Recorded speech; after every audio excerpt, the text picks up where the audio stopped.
Του μάτς εδώ, παραπάτησε και λίγο ο Χάινς. Έχασε λίγο την εντάξει, φαίνεται ακόμα δεν είναι έτοιμος. Ο Χάινς έχασε λίγο την εντάξει, φαίνεται ακόμα δεν είναι έτοιμος. Έχασε λίγο την εντάξει, φαίνεται ακόμα δεν είναι έτοιμος.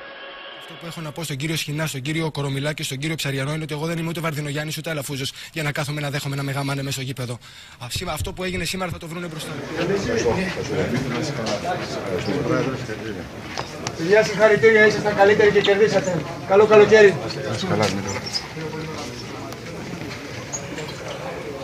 Οπουδήποτε βρίσκεται ο Ολυμπιακός, πάντα υποσχέζεται ένας αγώνας. Όπως είπα και νωρίτερα, είναι ντροπή. Κάποια στιγμή πρέπει αυτό το πράγμα, αυτό το σωματείο της βρωμιάς να τιμωρηθεί.